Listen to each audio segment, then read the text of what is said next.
Hey, what's going on YouTube? Raj here. Today I am back with a sample testing video. I'm going to be taking a look at five random samples which were, some of them were sent to me from subscribers, so thank you if you are one of those guys. Some of these I bought, some of these I received for free from stores. So yeah, so let's just get straight into it. All the fragrances which I'm going to talk about are down below in the description box with the timeline to go with it, so hopefully that should be helpful. So the first one I'm going to be looking at is from the house of Labo. This is Patchouli 24, so this is a sample actually that I bought.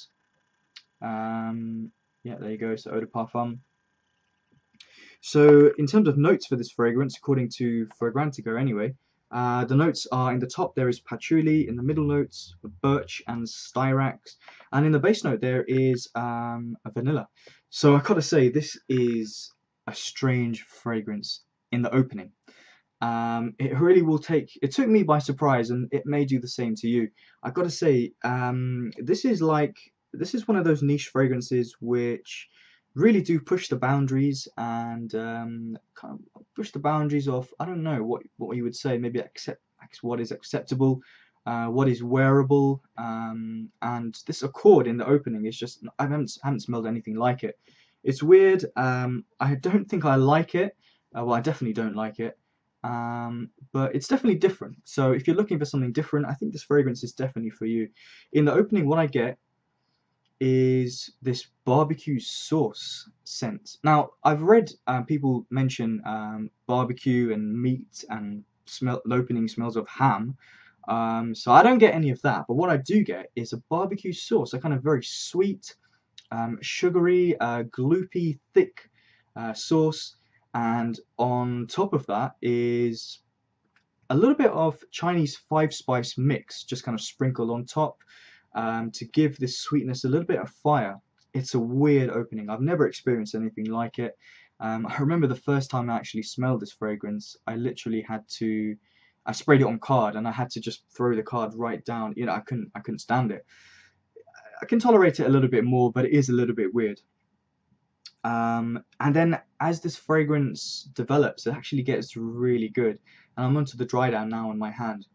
And I love it. I absolutely love it. And it's weird because it's such a contrast from the base of this fragrance. It's such a contrast from the start. And it's a bit of a shame for me because I do like do like the dry down, but I just don't get on with the top. And what I get in the base of this fragrance is a very this barbecue sweetness is starting to subside and almost caramelize if you imagine it being cooked, kind of like becoming a little bit more caramel-like.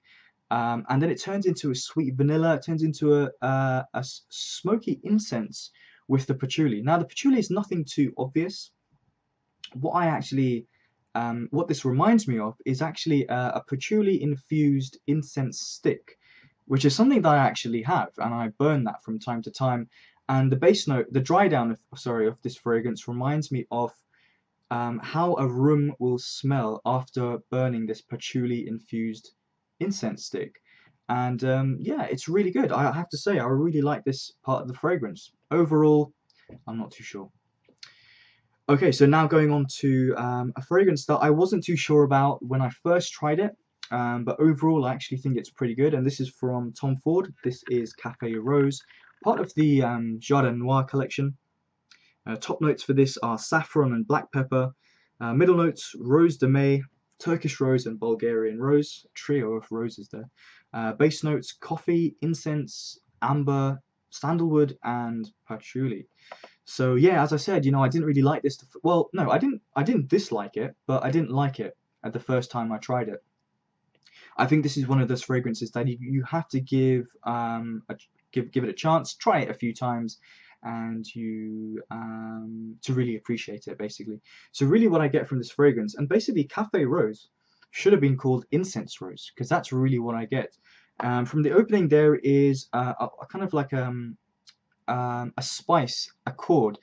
It reminds me in some ways of Black Orchid, and I know it says here saffron and black pepper, but none of those are really obvious to me. It's really like a spicy incense straight away. You get a little bit of fiery pepper in there as well, but that doesn't play a huge part on my skin anyway. Really, what I then get is this coffee aroma, which smells chocolatey to me, like dark chocolate.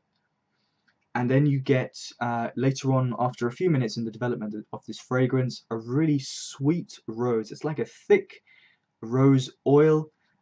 It's fresh at the same time and it's dark at the same time. And I think it's because of the different types of roses they've used in this fragrance. And it's definitely interesting. It takes a little bit of time to get used to what this fragrance is all about. Don't judge this after trying it once. You've got to give it a few more wearings to really know what's going on. The woody base and the ambery base adds a level of sweetness to this fragrance, a kind of dry sweetness, I would say, which is a welcome addition because the rose it's not dominating here, but if you spray too much of this, I find that the rose notes can get a little bit cloying. I think if you get the right number of sprays, which is probably, well, from here I do about 3 or 4. So, and potency is pretty good. Longevity is great. Projection seems to be okay. And I'm not sure if I mentioned before, but the Patchouli 24 from Labo, it's a really potent fragrance. Cafe Rose, not so much, but definitely still noticeable. Is it a fragrance that I will add to my collection? Well, it would be a good addition to my collection, but I've got my eye on a few other rose-based fragrances. So now going on to the third one, and this is from the house of Carner Barcelona. This is Cuirs, and this is the official sample. Carner Barcelona there, eau de parfum. And I've just realised actually that I'm on base notes. I'm looking at the notes on base notes here, but I know that on the Carner Barcelona website it gives some of the country of origin, or the country where these notes are, some of these ingredients are from. But anyway, so the top notes are cumin and saffron. The middle notes violet, sandalwood, cedarwood, guaiacum wood, patchouli. Base notes, and there's a lot going on here: tonka bean, cistus absolute, musk, oud, nagamotha, amyris, or amyris I think it's pronounced, dry amber, and leather accord. So the first thing I have to say with this fragrance is that it reminds me of another fragrance, and I'm not the first person to say this, but it reminds me of Black Afghano from Nasamato. I think Cuirs has actually a little bit more depth depth about it, but it doesn't have the impact on me anyway that Black Afghano did. Basically, what I get for the similarities is a very sweet, woody scent, which is basically both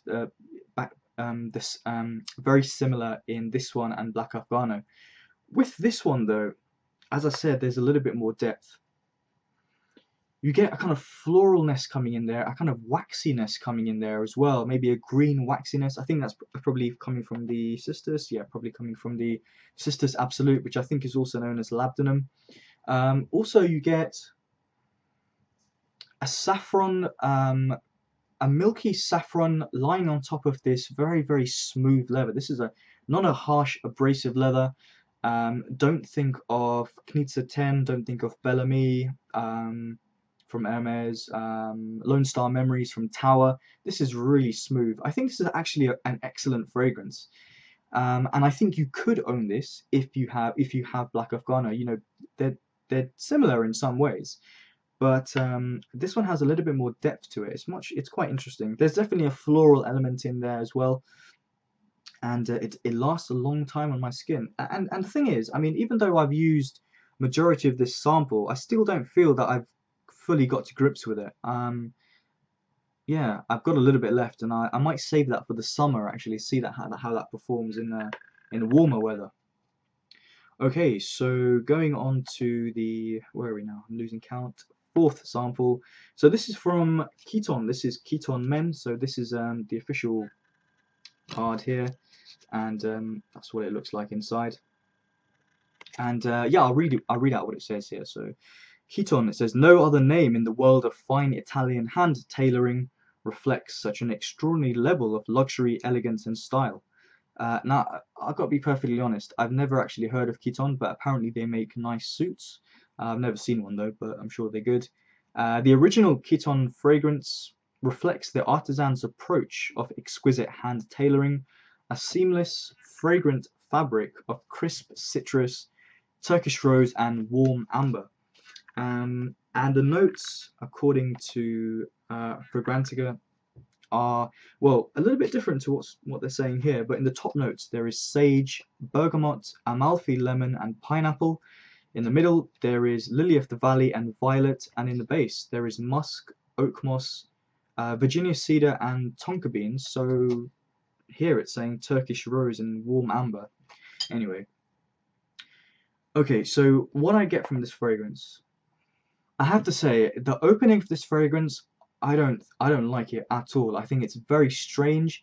It reminds me of some sort of toilet cleaner, like walking into a bathroom or a toilet, which has been just doused in this cleaner, and it's too much. It's very, very synthetic, and I mean synthetic in a bad way. And I was a little bit surprised, actually. I didn't expect to come across this in the opening.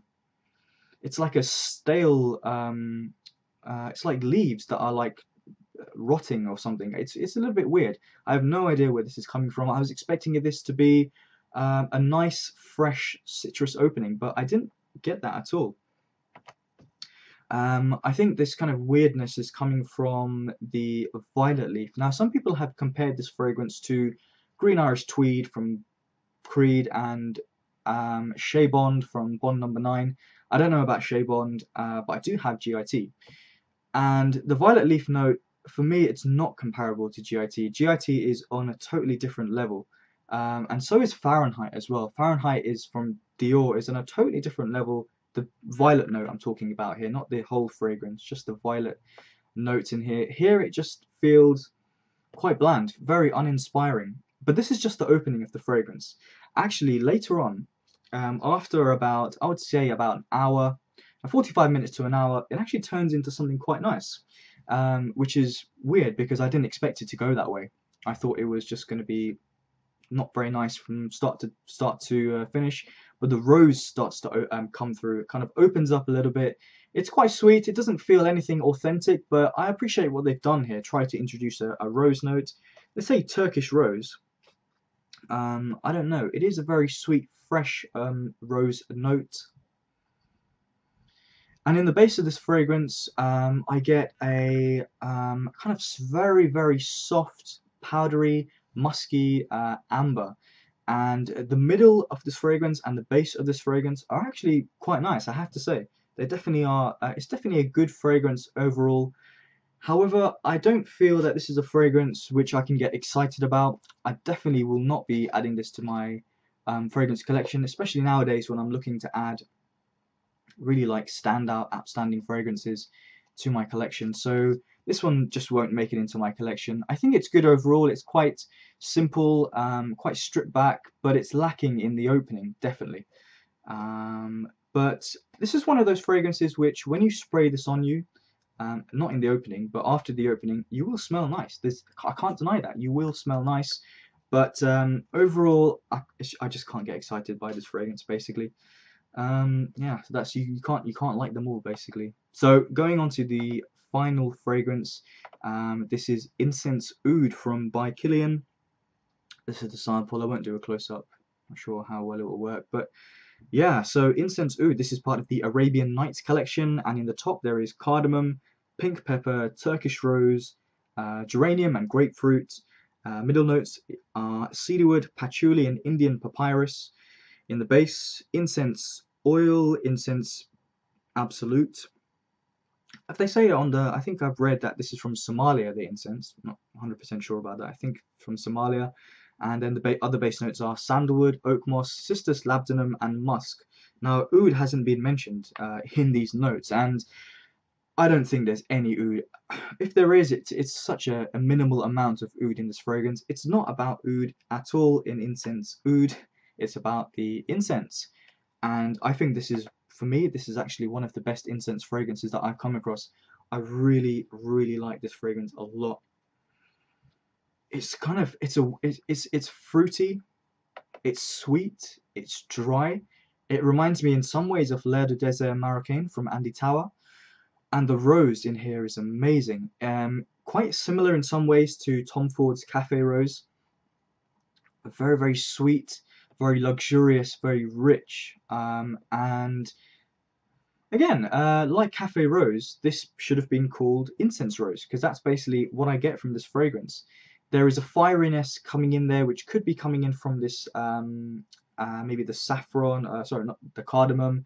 And actually, I mentioned saffron because I actually get a little bit of saffron in here, but I don't think it's, no, it's not a note at all, but I do get a little bit of saffron. It's a great fragrance, I have to say. I'm not sure whether this is going to be the best incense fragrance I've ever tried. A few of the Comme des Garçons fragrances in their incense series are actually pretty special. And if I was to buy this fragrance, I would probably get it in the travel spray and then get it in the refill afterwards. I think that's the most affordable way of buying Kilian fragrances. And yeah, that's pretty much this fragrance. A really good fragrance overall. Probably the pick of the bunch. And let me know what you guys think. Do you like any of these fragrances? Do you dislike any of them? Yeah. See you soon. Bye.